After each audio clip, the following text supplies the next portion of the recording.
इश्क हमें ही फरमाने हैं, इल्जाम सारे उठाने हैं, क्योंकि खताकार हूँ, खताकार हूँ, खताकार हूँ। ये तो बड़ी अजीब सी बात की आपने। फसी साहब दिखने में इतने बैकवर्ड्स तो नहीं लगते कि लड़कियों के काम करने से उनका मसला हो। नहीं नहीं, फसी साहब बैकवर्ड बिल्कुल भी नहीं है। वो दरअसल ये पाबंदी उनकी मिसेज ने लगाई है, और ये पाबंदी उस वक्त से है जब फसी साहब जवान थे। तो घोट दो गला, घोट दो, एक ही बार घोट दो हमारा गला। रोज रोज मरने से बेहतर है कि एक ही दिन मर जाए हम माँ बेटी। क्या बोला तुम? क्या बोला? और शौक पूरा कर दो।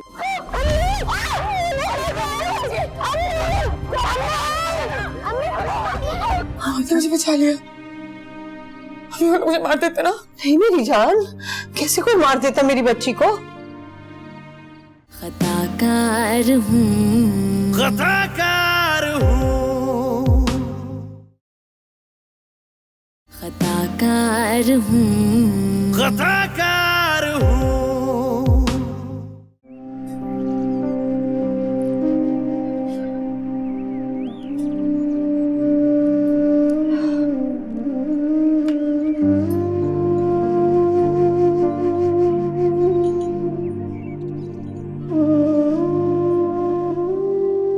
भाविश,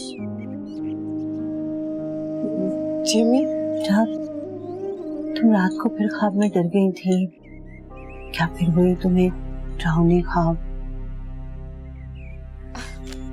अम्मी देखिए ना, मजाल है जो पूरा दिन कोई बुरा ख्याल तक आए, रात में पता नहीं ऐसी कौन सी मुसीबत हो जाती है जो ऐसे ख्वाब आना शुरू हो जाते हैं। अम्मी आप क्यों परेशान होती हैं? मुझे आदत है। बेटा भाविश, इस तरह ये डरावने ख्वाब आना अच्छी बात भी तो नहीं है। तुम्हें अंदाजा नहीं है, तुम जब ख्वाब में से डर के उठती हो ना तो किसी सूखे पत्ते की तरह कांप रही होती हो, पसीने पसीने। जब तक मैं तुम्हें सीने से लगाकर तसल्लियां नहीं दूं ना, तुम्हारा खौफ खत्म नहीं होता। अम्मी आप ना फजूल में इतनी तेज बनती फिरती हैं, बड़े बड़े दावे करती हैं कि आप मेरी रग रग से वाकिफ है। कोई वाकिफ नहीं है आप। आपको तो पता ही नहीं है मैं सारे ड्रामे क्यों करती हूँ। क्यों करती हो? आपको पता है अम्मी, जब मैं डरने की एक्टिंग करती हूँ ना और आप मुझे जोर से जप्पी दो। माविश बेटा, इस बात को लाइट मत लो। देखो, मैंने इस बात का जिक्र अपने कॉलेज में किया था। वो हमारी नई प्रिंसिपल आई है ना, मिसेस कादवानी, उनके हस्बैंड कादवानी साहब डॉक्टर हैं, अच्छे साइकेट्रिस्ट हैं। वो कल अपनी मिसेस को लेने आए हुए थे। इत्तेफाक है कि उनके ऑफिस में बैठे थे, मैं किसी काम से वहां चली गई तो मिसेस कादवानी ने इंट्रोडक्शन करवा दिया। बस बातों बातों में मैंने तुम्हारे इन ख्वाबों का जिक्र कर दिया। तुम्हें पता है उन्होंने मुझे क्या कहा? क्या कहा? उन्होंने कहा कि फौरन तुम्हें उनसे मिलवाना होगा। अम्मी आपको मैं पागल लगती हूँ? अरे नहीं बेटा, यही बात मैंने उनसे कही थी। तो पता है उन्होंने क्या कहा? क्या कहा? देखो, उन्होंने कहा कि जब किसी शख्स को मखसूस किस्म के ख्वाब आते हो ना, तो दरअसल वो जो अम्मी बस कर जाए, ये इतने मुश्किल मुश्किल अल्फाज मुझे बिल्कुल समझ में नहीं आ रहे हैं। मुझे नहीं करनी इस बारे में बात। जल्दी से उठे, आपको मैंने कॉलेज छोड़ना, फिर मुझे यूनिवर्सिटी जाना है। खैरियत, तुमने यूनिवर्सिटी क्यों निकलना है? रात को पार्टी में इतना मजा आया भाई, इतना मजा आया कि मैं आपको बता भी नहीं सकती। कुछ दोस्त आपको पूछ भी रहे थे। Really? कौन कौन पूछ रहा था?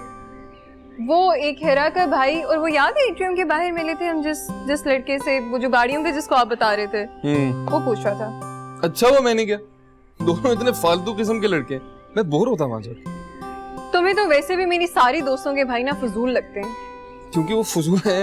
अरे मेरी प्रिंसेस, जाहिर सी बात है, वो बात इसको बताओ जो वो पूछना चाह रहा है। इधर उधर की क्या मार रही हो?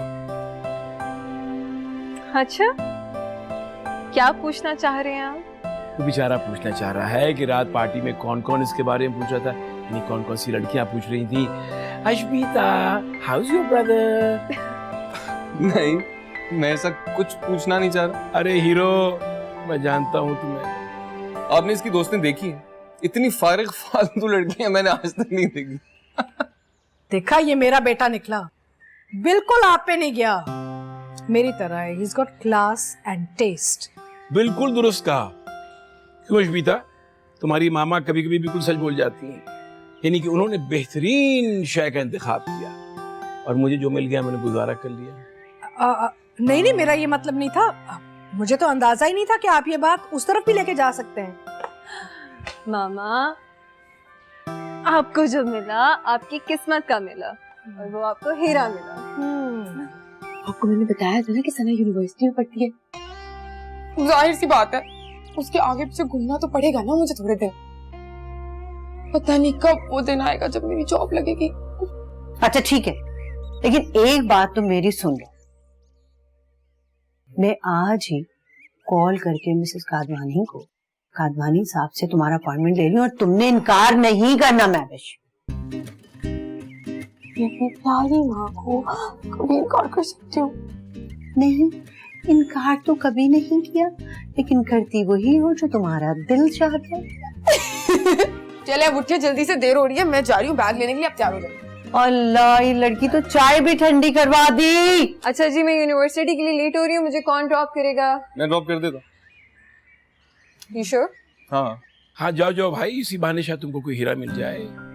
अरे मेरा बेटा ऐसा नहीं है, ये तो बहुत मासूम है, इसलिए मैं खुद लड़की तलाश करूंगी और मैं आपकी हेल्प करूंगी। एब्सोल्यूट। चले? अभी किचन में देखा हूँ क्या हो रहा है। I hope they've washed the dishes properly.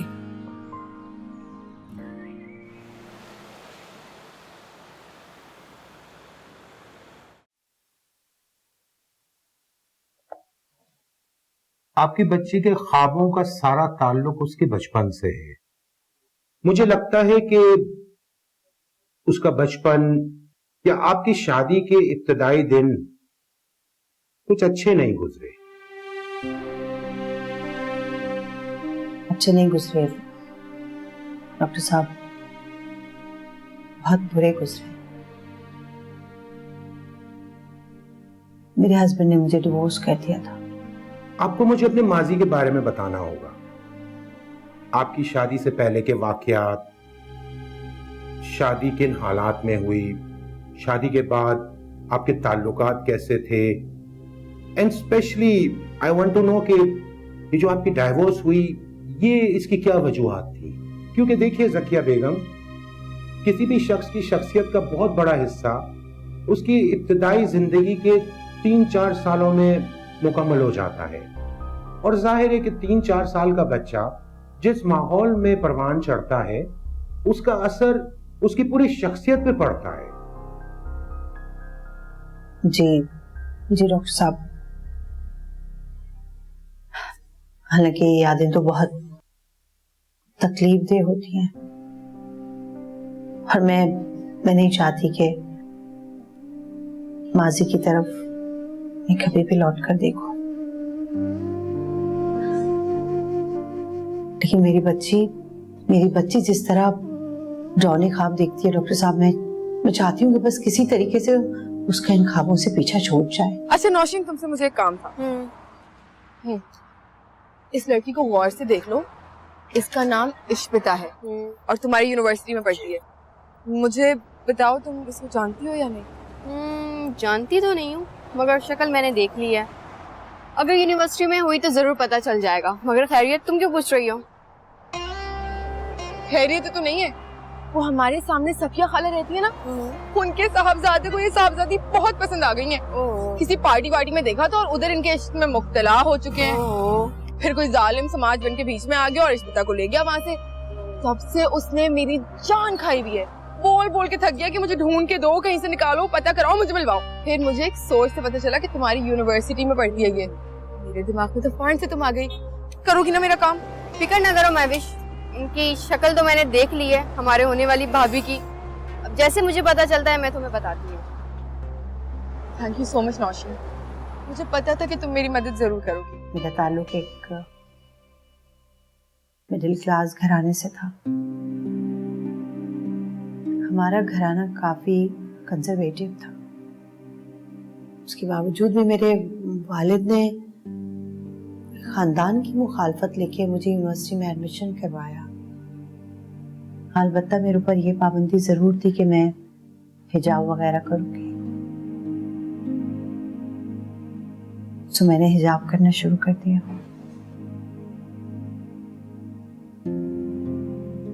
Doctor साहब, यूनिवर्सिटी में मेरी शक्ल सूरत और अच्छी पढ़ाई की वजह से लोगों ने मुझे ये कहना शुरू कर दिया कि मैं अपने ऊपर काफी। यकीनन आप बहुत खूबसूरत रही होंगी और माशाल्लाह अब भी इसमें कोई खास कमी वाकई नहीं हुई है।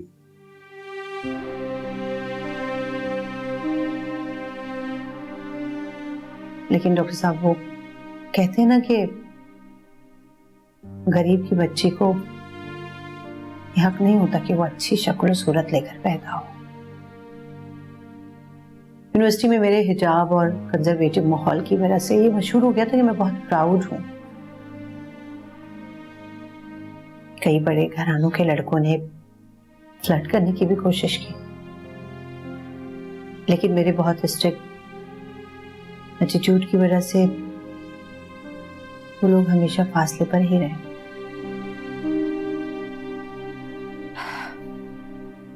लेकिन इस वजह से मैं यूनिवर्सिटी में मशहूर बहुत हो गई। अच्छा ये बताइए, आपकी ये शोहरत नेगेटिव थी या पॉजिटिव? ये तो लोगों पे डिपेंड करता है कि वो इसको किस तरह लें, नेगेटिव या पॉजिटिव। बहरहाल मेरी पढ़ाई के बाद मेरी शादी हो गई।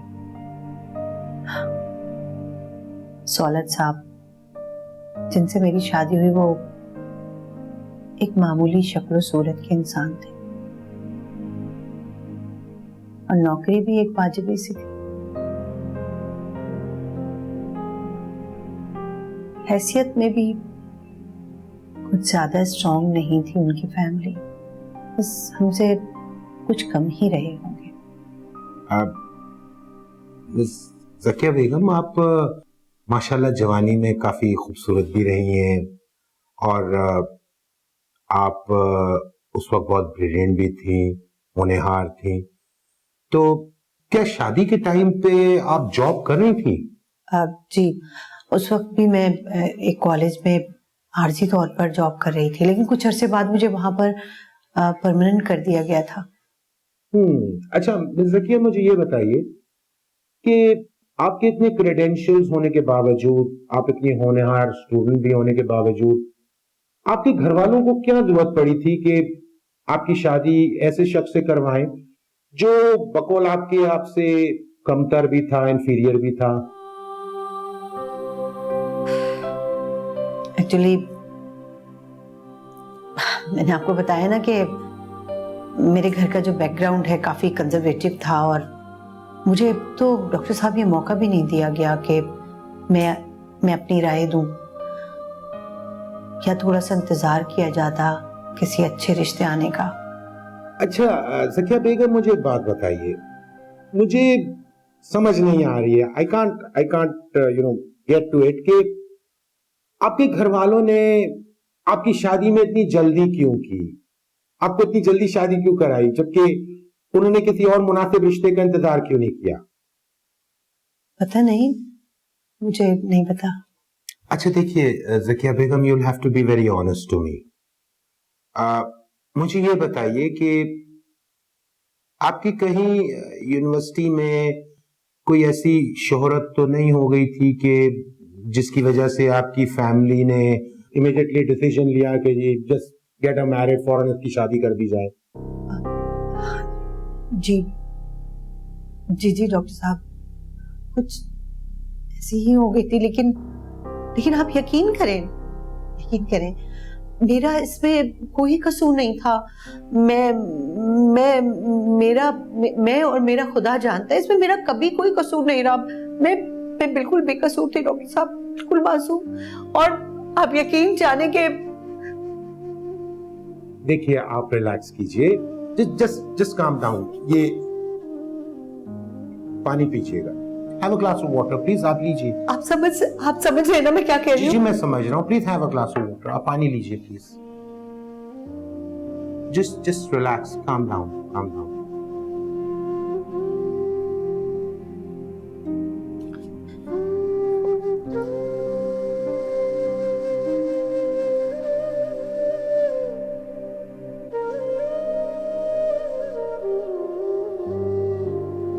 एडमिशन लिया मास्टर्स करने के लिए?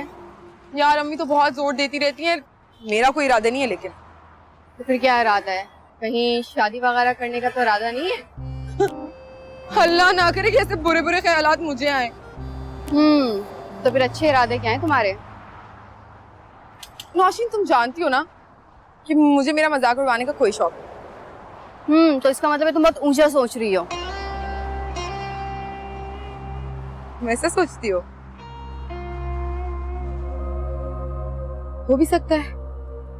हाँ भाई, तुम जो चाहो वो तुम सोच भी सकती हो और तुम कर भी सकती हो।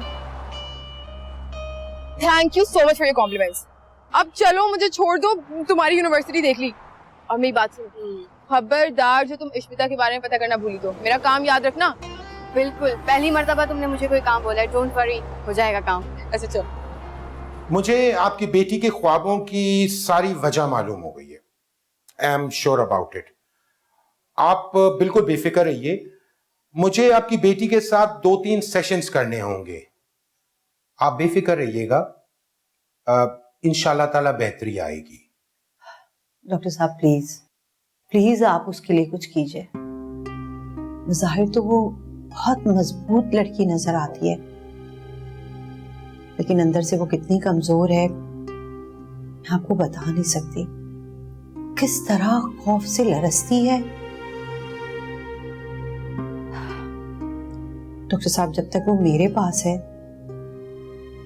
ठीक है, मैं उसे संभाल सकती हूँ, लेकिन मुझे फिक्र इस बात की है कि जब उसकी शादी होगी तो उसके ससुराल वाले या उसका शौहर पता नहीं उसकी इस प्रॉब्लम को कैसे लेंगे।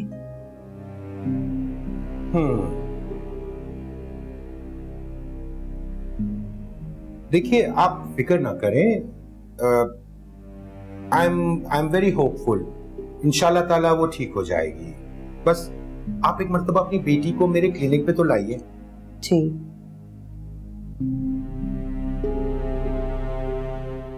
ख्वाबों में यही देखती हैं कि आपके अब्बू आपकी अम्मी को मार रहे हैं?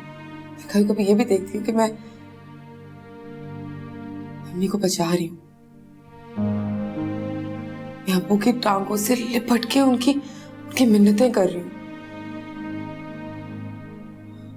और एक दिन तो मैंने देखा कि अब्बू छत से गिर गए, मर गए। खताकार हूँ, खताकार हूँ, खताकार हूँ, खताकार हूँ।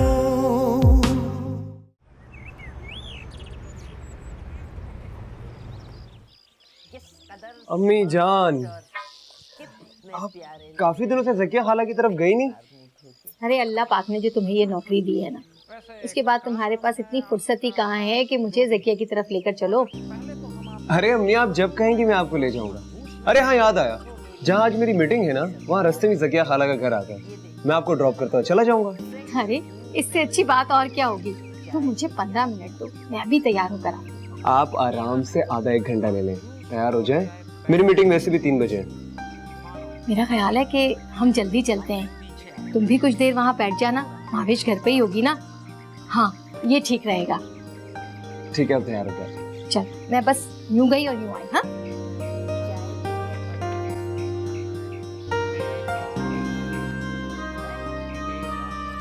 हाँ, ये लीजिए गर्मा गर्म चाय और गाजर का हलवा। भावेश, वो आज मैं गई थी डॉक्टर कादवानी के पास। डॉक्टर कादवानी कौन? अच्छा वो आई मीन साइकेट्रिस्ट। वो मुझे बहुत अच्छे लगे डॉक्टर साहब। अम्मी, आपने तो मुझसे कहा था कि वो आपकी प्रिंसिपल के शौहर है और उन्होंने ही आपको उनका नाम बताया था और रेफर किया था। हाँ तो ये तो अच्छी बात नहीं हुई ना। मतलब आप देखें, डॉक्टर कादवानी तो माशाल्लाह से शादीशुदा हैं, तो आप उनके बारे में ऐसे सोच रही हैं। भावेश, मैं तुम्हारी माँ हूँ, मुझे शर्म नहीं आती ऐसी बातें करती हुई अपनी माँ से? मेरी अम्मी थोड़ी ना है। तो दूर क्यों बैठी है मुझसे आप तो मेरी दोस्त भी हैं। अब मैं अपनी दोस्त से बातें नहीं करूंगी तो किससे करूंगी? हाँ कर सकती हूँ, मगर इस वक्त जो ये तुम बात कर रही हो ना, इसका मकसद मुझे अच्छी तरह से पता है कि तुम इस बात को गोल मोल करके इधर से उधर करके मकसद जो है वो साइड पे कर दोगी, लेकिन मैं तुम्हें हरगिज भी ऐसा नहीं करने दूंगी। क्या चाहती हैं आप मुझसे? देखो, आज जब मैं डॉक्टर के पास गई तो मैंने तफसील से उनसे बात की, उन्हें सारी डिटेल बताई, मगर जाहिर है तुम तो वहाँ मौजूद नहीं थी, इसलिए वो मुझे कोई मशवरा तो दे नहीं सकते थे।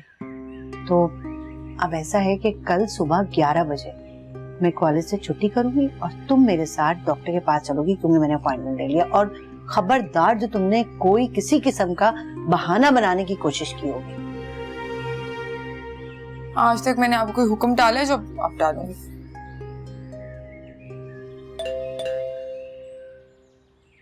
इस टाइम पे कौन आ गया? सामने वाली सफिया होगी। अच्छा मैं देखती हूँ।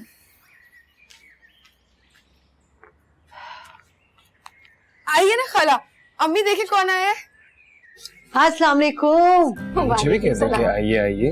आपके जैसे बेवफा और खुदगर्ज की इस घर में कोई जरूरत नहीं। अम्मी, जब से इसकी नौकरी लगी आपने देखा हमें पलट के इसने पूछा तक नहीं। भाई तुम लोग तो लड़ते ही रहते। मैं तो अंदर जाऊं। क्या बदतमीजी है बेटा, आने दो। यासिर बेटा आ जाओ। साइड पे हो जाए, इज्जत से बुलावा आ चुका है। ये अम्मी की वजह से सिर्फ। अस्सलाम वालेकुम। वालेकुम अस्सलाम बेटा, कैसे हो? बिल्कुल ठीक ठाक। और ये बदतमीज कैसी है? कैसी है मेरी बेटी? मैं बिल्कुल ठीक हूँ, लेकिन आप ना इसे मत साथ लेके आया करें।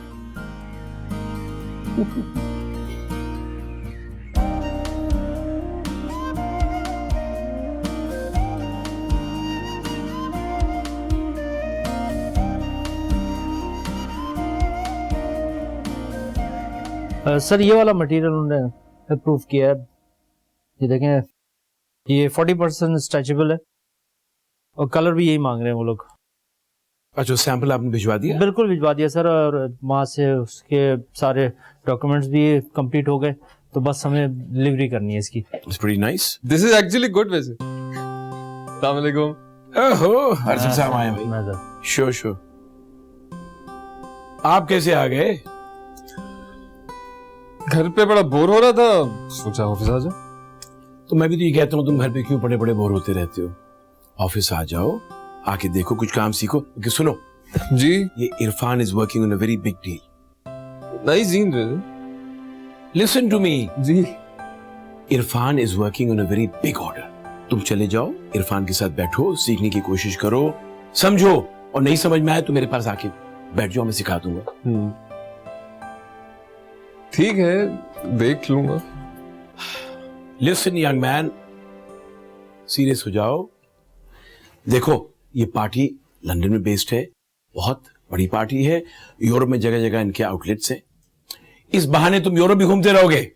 घूमने का तो शौक ही नहीं रहा, आपने इतना घुमाया है, कितना फिराया है। बाबा यू नो, मेरा एक ही एम्बिशन है, आप सीरियस ही नहीं होते। मैं बहुत सीरियस हूं। You can continue with your ambition. तुम गाड़ियों का काम करो, लेकिन देखो सुनो, इतना बड़ा सेटअप है, बड़ी मेहनत से मैंने बनाया है, वक्त लगा है। तुम जरा सीरियस हो जाओ, इस बिजनेस को समझो, सीखो, और साथ में अपना काम करते रहना यार। ठीक है, देख लूंगा। आपकी गाड़ी की चाबी चाहिए। फ्रेंच भी जा रहा हूं दोस्तों के साथ, चाबी रहे। तुम नहीं सुधरोगे, रिसेप्शन पे जाओ। Okay, take care, bye bye. ये नहीं सुधरेगा। अपनी गाड़ी की चाबी दे जा रहा हूँ पार्किंग वालों को, पार्क करके दे देंगे। Okay bye, take care, be careful. अब तुम्हें जाना नहीं है? तुम्हें गाजर का हलवा भी खिला दिया, खाना भी खिला दिया, चाय भी पिला दी, जीरे वाले बिस्किट भी। रहने दो कहीं का। अब तो उठो और जाओ। क्या बदतमीजी है मावेश। मैं कहीं नहीं जा रहा, मेरी बाइक खराब हो चुकी है, मैकेनिक के पास खड़ी है। तो अपनी खटारा निकालो और मुझे मेरे क्लाइंट के पास ड्रॉप करो। और हाँ, मुझे ड्रॉप करके चली मत जाना, नीचे शॉप्स है ना, वहां तुम अपनी विंडो शॉपिंग वॉपिंग कर लेना और वापसी मुझे मैकेनिक के पास छोड़ना। मैं बाइक उठाऊंगा और आके अम्मी को पिक कर लूंगा। सिंपल, कोई काम ही नहीं है। हाय अल्लाह, जब आता है ना अपने साथ एक मुसीबतों को टोकरा उठा के लाता है। मावेश, बदतमीजी नहीं। अम्मी, आपको ना सिर्फ मेरी बदतमीजियां नजर आती हैं, इस गधे को कुछ नजर नहीं आता। अब ये साहब चाहते हैं कि मैं इस गर्मी में इनकी शोफरी करती फिरूं। अरे नहीं नहीं, मेरी नौकरी लगी है और क्लाइंट के पास जाना बहुत जरूरी है, तो तुम मुझे अपनी खटारा पे छोड़ के आ जाओ। चलो आ जाते हैं मुंह उठा के। अच्छा, हम जा रहे हैं, 1.5-2 घंटे लगेंगे। खैर है बेटा, कोई बात नहीं, इत्मीनान से अपना काम करके आना। चले, ठीक है, चलते हैं हम। आ जाओ। अच्छा बेटा, ख्याल से जाना। हाँ, यासिर जल्दी करो, तो मैं तो खुदा की कसम तुम्हें लेके जाओ, तुम्हारे नखरे भी उठाओ। जूते पहनने हैं आखिरी मिनट इसको। अल्लाह, कोई नौकरी वोकरी नहीं है मेरे पास इस वक्त, लेकिन मिल जाएगी बहुत जल्द। और मिलेगी कहाँ? एक जगह देखी है मैंने, वैकेंसी तो नहीं है लेकिन क्रिएट कर लूंगी मैं। वैकेंसी क्रिएट कर लोगी मतलब? पता तो मुझे भी नहीं है यासिर कि मैं सब कैसे करूंगी, लेकिन कुछ ना कुछ कर लूंगी। मैं जो भी सोच रही हूँ ना वो हो जाएगा। तुम सोच क्या रही हो? यही कि कोई एक ऐसी ऑर्गेनाइजेशन मिल जाए जो ज्यादा बड़ी ना हो लेकिन अच्छी हो, इस काबिल हो कि मैं उसमें काम कर सकूं, कुछ सीख सकूं और अपने आप को साबित कर सकूं। तो ऐसी कोई ऑर्गेनाइजेशन देखी है तुमने? देखी, मैं तो उसके अंदर बाहर घूम के आ गई हूँ, सब पता करा लिया मैंने। एक ना अंकल किस्म के आदमी उसके ओनर हैं और काम बहुत अच्छा है, लोग भी बहुत अच्छे हैं, लेकिन एक मसला है। कैसा मसला? मसला ये यासिर के वो ना खवातीन को नौकरी नहीं देते। क्यों? रिलीजियस किस्म के आदमी है क्या वो? मजहबी तो वो कहीं से भी नहीं, अच्छा खासा सूटेड बूटेड क्लीन शेव वाला आदमी है, लेकिन उसकी जो बीवी है ना वो बहुत शकी किस्म की औरत है। उसने पाबंदियां लगाई हुई हैं कि कोई लड़की वो ऑफिस में दाखिल नहीं हो सकती। तो तुम कैसे करोगी? इस मसले का भी हल निकाल लिया है मैंने। जब मैंने पता कराया ना तो मुझे पता चला कि उनकी एक बेटी है जो कि मेरी हम उम्र है और मेरी एक बहुत अच्छी दोस्त की दोस्त। बस मैंने वहीं से सोच लिया कि मैं दोस्त की जिंदगी में एंट्री मारूंगी और फिर वहां से ऑफिस में।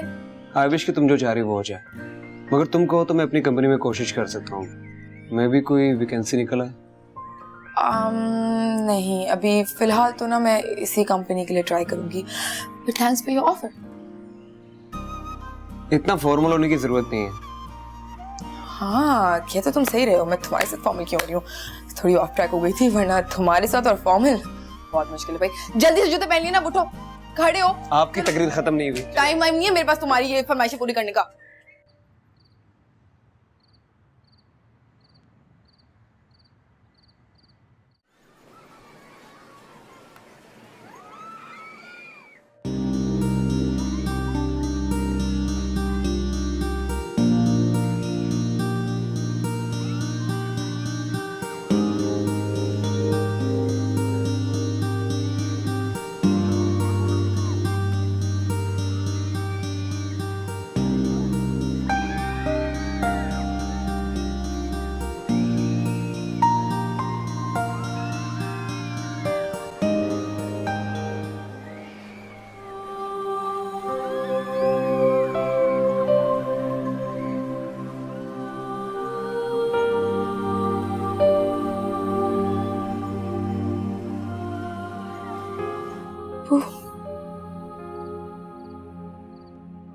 चाहिए,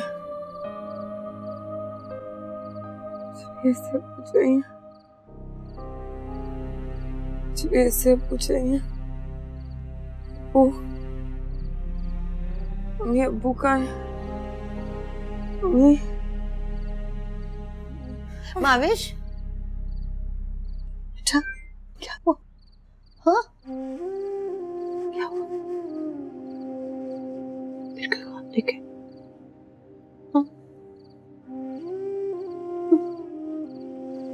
मम्मी, परेशान नहीं हो। खौफनाक ख्वाब था, लेकिन क्या देखा है? तुम क्या बोल रही थी बार बार? बताओ।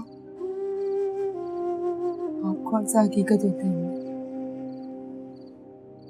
तो हमारी अधूरी ख्वाहिशात की शक्ल में हमारी नींद में आ जाते हैं।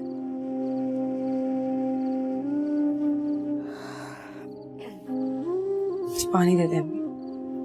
अच्छा बेटा, मैं पिलाती हूँ।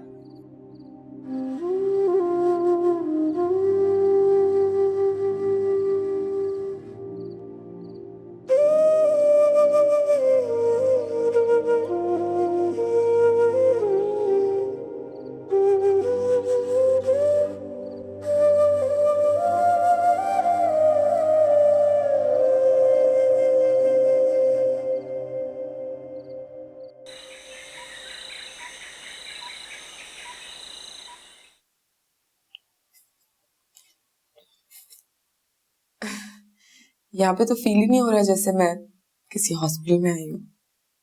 आप यूं समझ लीजिए जैसे ये क्लिनिक नहीं है और मैं कोई डॉक्टर भी नहीं हूँ। इट्स जस्ट लाइक मैं आपका फैमिली अंकल हूँ। नाइस, डिफरेंट है। Thank you for the compliment. Now let's come to the point. आपके ख्वाबों को लेके आपकी अम्मी काफी परेशान है। आप भी परेशान हो जाती हैं? हाँ, मैं इतना परेशान नहीं होती, लेकिन अम्मी कभी कभी हो जाती हैं। अब जाहिर सी बात है, मैं कभी कभी रोते हुए, चीखते हुए, डर के ख्वाब से उठती हूँ तो कोई भी परेशान हो जाएगा। अच्छा, एक बात बताइए, आप क्या हमेशा ऐसे ख्वाब देखती हैं जिससे आप डर जाती हैं?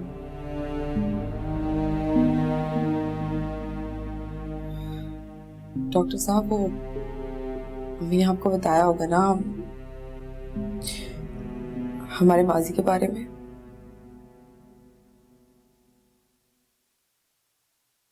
मेरा बचपन बहुत ही बुरा गुजरा है।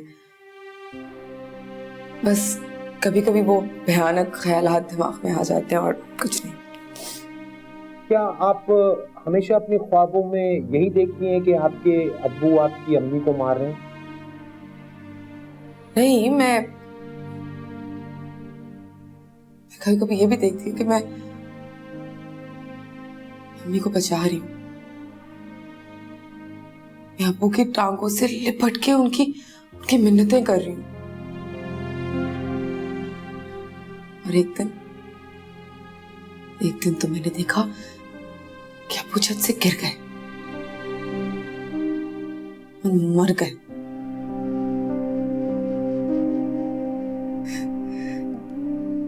बहुत खुश हुई थी मैं। इट मीन्स के आपको जो ज्यादातर ख्वाब आते हैं वो अपने अम्मी अब्बू के बारे में आते हैं, and those are like sad dreams. नहीं, ऐसी तो कोई बात नहीं है। मैं तो बहुत अच्छे ख्वाब भी देखती हूँ। मैंने कल रात को एक बहुत अच्छा ख्वाब देखा। क्या ख्वाब देखा? मैंने देखा कि मैं ना एक प्ले एरिया में हूँ, वहां पे एक यंग कपल मौजूद है और उनके साथ 2 बच्चे भी हैं। वो सब बहुत खुश हैं। उनका बाप बहुत अच्छा है और वो उनके लिए घोड़ा भी बन जाता है। दोनों बच्चे उनके ऊपर सवार होते हैं, खूब खेलते हैं और वो लोग पॉपकॉर्न भी खा रहे होते हैं। डॉक्टर साहब, तब ये ख्वाब में डर के उठी तो चिल्ला रही थी, मुझे भी चाहिए, मुझे भी चाहिए। मैं उस वक्त तो समझ नहीं सकी, लेकिन अब मुझे समझ में आ रही है। सकिया बेगम, ऐसा मुमकिन हो सकता है कि आपकी बेटी आपको ये जो अपने ख्वाब बयान करती है तो इट्स नॉट ऑलवेज कि वो सिर्फ खिलौने और चीजें ही मांगती हो। ये भी पॉसिबल है कि वो आपसे अपने बाप की शफकत मांगती हो, उनकी मौजूदगी मांगती हो। नहीं डॉक्टर साहब, आप गलत हैं। मुझे बाप अल्फाज से नफरत है। मैं ख्वाब में भी ये बात नहीं सोच सकती कि मुझे बाप चाहिए।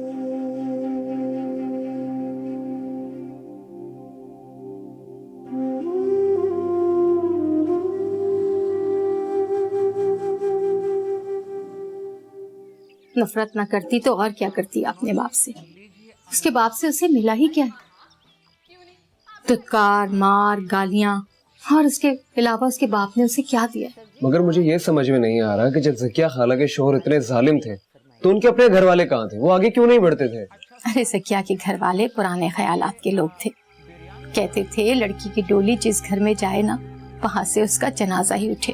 और बेचारी ज़किया जनाजे के इंतजार में बैठी रही कि कब जनाजा बने और कब वो इज्जत से ससुराल से निकले। मगर शायद किस्मत भी उससे रूठ गई थी। उसकी ये ख्वाहिश पूरी नहीं हुई। एक रात उसके मियाँ ने उसे मार मार कर घर से बाहर निकाल दिया और वो बेचारी रोती बिलखती हमारे घर आ गई। मगर वो यहाँ पे क्यों आई? अपने घर क्यों नहीं गई? यहाँ वो इसलिए आ गई कि जिस हालत में वो घर से निकली थी ना बेटा, वो यहीं आ सकती थी, हमारे पास ही आ सकती थी, आगे नहीं जा सकती थी। किस हालत में? कपड़े तार, मुंह और जिस्म पर नील के निशान, और यहाँ तक के नन्ही महाविश के मुंह पर थप्पड़ों के बेतहाशा निशान थे। मुंह लाल हो रहा था उस बच्ची का। वो बच्ची मुंह से कुछ नहीं कह रही थी, बस टुकर देखे जा रही थी। ना कोई फरियाद, ना कोई आंसू। तुम्हारे अब्बा को तो इतना गुस्सा आया कि वो उसी वक्त उठे और घर से बाहर जाने लगे कि मैं उसे बताता हूँ कि बेगैरत आदमी गैरत के नाम पर औरत को इस तरह पीटा जाता है। ये होती है गैरत। मैंने और ज़किया ने बड़ी मुश्किल से उन्हें रोका। मगर उन्होंने ये सब कुछ अपने माँ बाप को क्यों नहीं बताया? उनके घर से कोई आगे क्यों नहीं आया? बेटा क्या बात करती, बाप तो उसका था नहीं। भाइयों ने ये कहकर मना कर दिया कि हमारी 3 बहनें और हैं, उनकी शादी कैसे होगी। एक छोटी बहन की तो तारीख भी ठहरा दी गई थी ना। अब बताओ, ऐसे में ये पता चलता कि बड़ी बहन तलाक लेकर घर पर आकर बैठ गई है, तो छोटियों की तो शादी खटाई में पड़ जाती ना बेटा। क्या खाला कितनी मजलूम है बेचारी। और महावेश, चलो ज़किया तो एक समझदार थी, उसने तो एक अच्छा वक्त देखा था। मुझे तो तरस उस बच्ची पे आता है। इतनी मजलूम, कभी किसी से कोई फरियाद नहीं की, कोई शिकायत नहीं की। बहुत ज्यादा हुआ तो आंखों से सिर्फ आंसू बहते थे जो रुखसार पर देखे जा सकते थे, वरना चेहरा इतना सपाट होता था। मैं और तुम्हारे अब्बू तो हैरान होते थे उस बच्ची को देख के कि ये लड़की है या कोई चट्टान जिसपे कोई असर ही नहीं होता।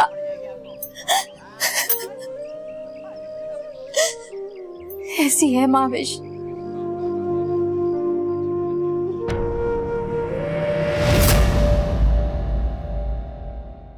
खताकार हूँ, खताकार हूँ, खताकार हूँ, खताकार हूँ। इसे जो भी चाहिए होता है ये पहले ले लेती है, फिर बताती है कि मैंने ये चीज ले ली या ये काम कर लिया।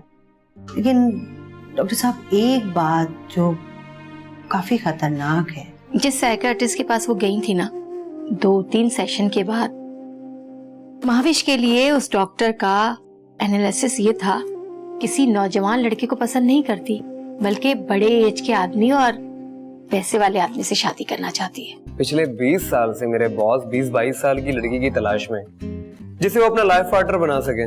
20 साल से किसी 22-23 साल लड़की की तलाश में। हाँ, और असल में ये उनकी चॉइस भी है, और जब से तुम्हें देखा है उनकी सुई आके तुम पे अटक गई है। खताकार हूँ, खताकार